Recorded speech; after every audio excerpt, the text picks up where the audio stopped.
မင်္ဂလာပါဆရာကျွန်တော်နာမည်က Heaven Thong တပိတ်ဖြစ်ပါတယ်Heaven လို့ခေါ်တာဖြစ်ပါတယ်ကျွန်တော်ကချင်းပြည်နယ်ဟာခမြို့ကနေမွေးဖွားလာတဲ့သူဖြစ်တယ်အဖေအမေကယုံကြည်သူဖြစ်တယ်ကျွန်တော်ကယုံကြည်သူမိသားစုထဲကနေမွေးဖွားလာတဲ့သူဖြစ်ပါတယ်ကျွန်တော်ကေတင်ချင်းဘလို့ရခဲ့လဲဆိုတော့အကြောင်းအရာလေးကိုပေါ့နော်တက်တဲ့ခံချင်းပါတယ်ဘာလဲဆိုရင်တော့တရက်တော့ကျွန်တော်ရဲ့တငယ်ချင်းကောင်းတယောက်ပေါ့နော်တငယ်ချင်းကောင်းတယောက်သူ့အကူစီမှာကျွန်တော်တွားလေခဲ့တယ်သူတို့အိမ်မှာတွားလေခဲ့တယ်အဲ့တော့ကျွန်တော်ကဟွာလောက်ဖြစ်မယ်ကူးတန်းလောက်ဖြစ်မယ်အသက်က15-16လောက်ပဲရှိအောင်မယ်ထင်တယ်ဒါနဲ့သူတို့အိမ်မှာတွားလေပြီးတော့သူနဲ့ဟိုးအကြောင်းမျိုးပြောတယ်ပေါ့ကွာလူငယ်ဆိုတော့အမမျိုးပြောရင်းနဲ့နောက်ဆုံးဆိုရင်တော့ကျွန်တော်တို့ဒီငရဲအကြောင်းပြောဖြစ်ခဲ့တယ်ငရဲအကြောင်းပြောဖြစ်ခဲ့တော့ဘာဖြစ်လဲဆိုရင်တော့ဒီကျွန်တော်တို့တည်သွားတဲ့အခါမှာဘေးရောက်မလဲပေါ့နော်နောင်ဘဝဆိုတာကျွန်တော်တို့ကဟိုဒီဘယ်လိုပြောမလဲဆိုရင်တော့အပတ်တိုင်းဖျားချောင်းသွားခဲ့တယ်ဆိုတော့ဒီငရဲအကြောင်းတို့ပြီးတော့ကောင်းကင်နိုင်ငံအကြောင်းတို့ကခဏကြားရတယ်ရှိတယ်ဆိုတာလည်းယုံတယ်ဒါပေမဲ့ကျွန်တော်တို့ဘူတိုင်ကငရဲရောက်မလားကောင်းကင်နိုင်ငံရောက်မလားဆိုတာမသေးချခဲ့ဘူးမသိခဲ့ဘူးဒါနဲ့ဒီငရဲအကြောင်းကိုတငယ်ချင်းနဲ့ပြောတဲ့ခါကျတော့အိမ်ပြန်သွားတယ်အိမ်ညကလုံးဝအဲ့လိုမပြောအဲ့ပြီးတော့မျက်လုံးတော့မှိုက်တယ်ဒါမဲ့အဲ့ဒီတငယ်ချင်းနဲ့ပြောခဲ့တဲ့ຢာတွေခေါင်းထဲမှာခဏပြန်ပိုးလာတယ်ငါအကယ်၍များတေသွားခဲ့ရင်ငါငရဲရောက်မလားကောင်းကင်ရောက်မလားဆိုတာမတေချခဲ့ဘူးငရဲရောက်ခဲ့တယ်ဆိုရင်ဘယ်လိုလောက်မလဲပေါ့နော်ငရဲဆိုတာကနော် Sunday School မှာဆရာမတွေတုံသင်ပေးခဲ့တာငရဲကမီးအိုင်နဲ့နော်မီးတွေနဲ့ပြည့်နေတယ်ဆိုတော့ဘယ်လိုလောက်မလဲပေါ့နော်ကျွန်တော်တို့ငရဲရောက်ခဲ့ရင်ဘယ်လိုလောက်မလဲဆိုတော့ငရဲလေးမရောက်ချင်ဘူးဆိုတော့နောက်တစ်ရက်ကျွန်တော်မနေ့စောတငယ်ချင်းပြန်သွားတယ်ပြန်သွားပြီးတော့တငယ်ချင်းကိုသွားမယ်တငယ်ချင်းနဲ့ငရဲအကြောင်းပြန်ပြောတယ်ပြန်ပြောပြီးတော့ကျွန်တော်တို့ဘာလုပ်မလဲပေါ့နော်ငါတို့လောက်နိုင်တာဘာရှိလဲမေခုံမေဆိုတော့အဲ့ဒီတုန်းကဒီဆရာငွန်မန်းသူကလည်းချင်းလိုမျိုးပဲဒေါက်တာငွန်မန်းဆိုတာရှိတယ်သူကကြတော့ရန်ကုန်မှာသူကအမှုတော်ဆောင်တဲ့ဆရာဖြစ်တယ်အဓိကမြန်မာလူမျိုးတွေစီမှာမှုတော်ဆောင်တဲ့ဆရာဖြစ်တယ်ချင်းလူမျိုးဖြစ်တယ်ဒါနဲ့သူကအဲ့မှာချင်းပြည်နယ်မှာသူ့ရဲ့အဖွဲ့တွေနဲ့အဖွဲ့သားတွေနဲ့လာပြီးတော့ဒီ camp လူငယ်တင်နန်းပေါ့နော်လူငယ်တင်နန်းဆိုရင်လည်း camp လုပ်ခဲ့တာဖြစ်တယ် camp လောက်ပြီးတော့အဲ့မှာကျွန်တော်တို့လည်းသွားမယ်ဆိုပြီးတော့ဆုံးဖြတ်ခဲ့တယ်အဲ့မှာကျွန်တော်တို့သွားဖို့ဆုံးဖြတ်ခဲ့တယ်အဲ့ဒီမသွားခင်မှာကျွန်တော်တို့ဆရာကြီးတယောက်ပေါ့နော်အဲ့မှာကျွန်တော်တို့ချင်းတော်မှာဆိုရင်တော့နာမည်ရှိတဲ့ဆရာကြီးတယောက်ရဲ့တက်တဲ့ခံချက်ကိုကျွန်တော်ကြားခဲ့တာဗာလေဆိုရင်တော့ तू ကဂေရင်ချင်းရတဲ့ချိန်မှာ तू ဂျမ်းပြင်ပေါ်မှာပေါ့နော်အဲ့မှာဂျမ်းပြင်ပေါ်မှာလူးပြီးတော့ဟိုကလေးတယောက်လိုမထိန်နိုင်အောင်ခဲ့တယ်ဆိုတော့တက်တဲ့ခံချက်ကိုကျွန်တော်တို့ကြားခဲ့တယ်ဆိုတော့ဂေရင်ချင်းရတယ်ဆိုရင်တော့ကျွန်တော်တို့လည်းဒီလိုဖြစ်တဲ့နေပေါ့နော်ဂေရင်ချင်းရရှိရဆိုရင်တော့ကျွန်တော်တို့လည်းဒီဘယ်လိုပြောရမလဲအမျိုးပေါ့နော်ခံစားချက်တွေတဘာဝလုံးခံစားချက်တွေငူမလားဒါမှမဟုတ်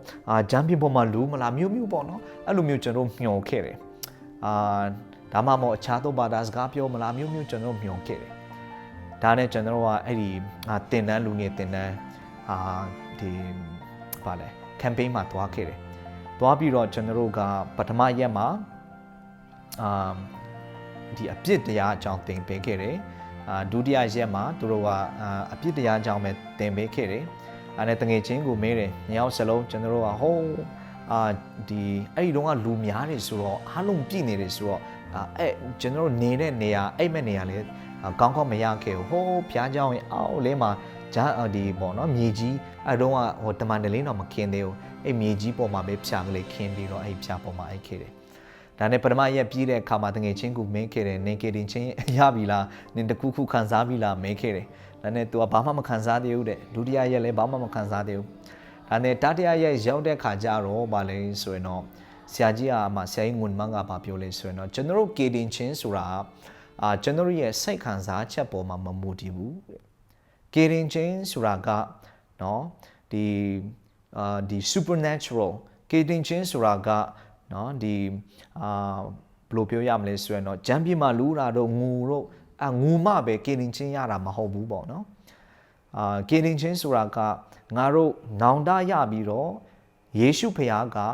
လောက်ပေးခဲ့တဲ့အရာကိုကျွန်တော်တို့နှလုံးသားကျွမ်းမဲ့ယုံကြည်လက်ခံနေဆိုရင်တော့ငါတို့ဟာဖခင်သားသမီးဖြစ်ပြီဆိုတာကိုတွင်တင်ပေးတဲ့အခါမှာအော်ငါတို့ပေါ့နော်ဒီတခုခုခံစားမှကေတင်ချင်းရမယ်လို့မျှော်ခဲ့တာမှားပါလားဆိုတာကိုနော်တတိယလာခဲ့တယ်နားလေလာခဲ့တယ်အဲ့ဒီနေ့မှာပဲကျွန်တော်တို့ညမှာတငယ်ချင်းကသူကဒီနော်တောမှာတွားပြီးတော့နော်လာရောင်အောက်လေးမှာတွားဆူတောင်းခဲ့တယ်ကျွန်တော်ကကြတော့ကျွန်တော်ဖြာလေးပုံမှာကျေးဇူးကိုချီးမွမ်းပြီးတော့ပေါ့နော်ကျွန်တော်အချိန်တုံးခဲ့တာဖြစ်တယ်ပေါ့နော်ဒီလိုနဲ့ဘုရားသခင်ကကျွန်တော်ကိုကေတင်ခဲ့တာဖြစ်တယ်ဟုတ်ကဲ့ဒီလိုနဲ့ကျွန်တော်ကေတင်ချင်းရပြီးတဲ့နောက်ပိုင်းမှာပထမဦးဆုံးကျွန်တော်တတိယနာကမှတ်မိတာကကြတော့ကျွန်တော်ကဒီတခြင်းဝါသနာပါတယ်ဒီပေါ့နော်ဗာလဲ love song ပေါ့နော် love song တခြင်းတွေနဲ့ဝါသနာပါတယ်ဒါပေမဲ့အဲ့ဒီတခြင်းတွေကနေပြီးတော့ဖျားတခြင်းတွေ gospel တခြင်းတွေနော်ဒီအဝင်ဂေလိတခြင်းလေးတွေကျွန်တော်နားထောင်ဖြစ်လာတယ်ပေါ့နော်အဲ့ဖက်မှာကျွန်တော်ဘယ်လိုပြောရမလဲဆိုရင်တော့နားထောင်လာတဲ့အခါမှာနားလေလာတယ်စိတ်ထဲမှာဝမ်းမြောက်ခြင်းကရရှိခဲ့တယ်ပေါ့နော်ငြိမ်သက်ခြင်းဘုရားသခင်ကပေးခဲ့တယ်နဲ့ဘုရားသခင်ကတဖြည်းဖြည်းနဲ့ဘယ်လိုပြောရမလဲဆိုရင်တော့ဒီတမန်ကျမ်းစာဖတ်ခြင်းနဲ့ဆန္ဒတွေလည်းပေးတယ်ပြီးတော့ကျွန်တော်လုပ်ခဲ့တဲ့เนาะမလုပ်တဲ့ဥပမာဆေးလေးတောက်ခဲ့တာတွေအဲ့ဒါလေးရက်ခဲ့တယ်ပေါ့နော်အဖေမေမသိအောင်ခူးပြီးတော့တောက်ခဲ့တာလေအဖေမေကခုထိမသိသေးဘူးထင်တယ်ဒါမဲ့လည်းအဲ့ဒါတွေလည်းကျွန်တော်ရက်ခဲ့တယ်နဲ့ဘုရားသခင်ကတဖြည်းဖြည်းနဲ့ပေါ့နော်ကျွန်တော်ရဲ့တက်တာမှာပြောင်းလဲခြင်းတွေယူဆောင်လာတာကျွန်တော်မြင်ရတယ်ပေါ့နော်အားကြောင့်ကျွန်တော်ခြုံပြီးပြောရမယ်ဆိုရင်တော့ကျွန်တော်ရဲ့တက်တာကဒီ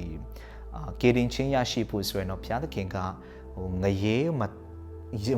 ကိုအကြောက်တရားနဲ့ပြောရမလားကျွန်တော်ရဲ့အာယုံကိုဆွဲခိုခဲ့တာဖြစ်တယ်ဒါနဲ့အဲ့ဒီအာယုံကနေပြီးတော့ကေတင်ချင်းရမယ်ဆိုရင်တော့ဒီလိုမျိုးစိတ်ခံစားမှုเนาะတခုခုရှိရမယ်လို့အဲ့လိုတခုခုရှိမှကေတင်ချင်းရမယ်လို့ကျွန်တော်ထင်ခဲ့တာလည်းပဲမမှန်ပါဘူးကျွန်တော်တို့ကနောင်တရပြီးတော့เนาะယေရှုဖခင်ကိုမိမိကေတင်ပိုင်ရှင်ဖြစ်ယုံကြည်လက်ခံနေဆိုရင်ကျွန်တော်တို့ဟာဖခင်သားသမီးဖြစ်တယ်ဆိုတာကိုကျွန်တော်ပေါ့နော်သိခဲ့တာဖြစ်တယ်ဟုတ်ကဲ့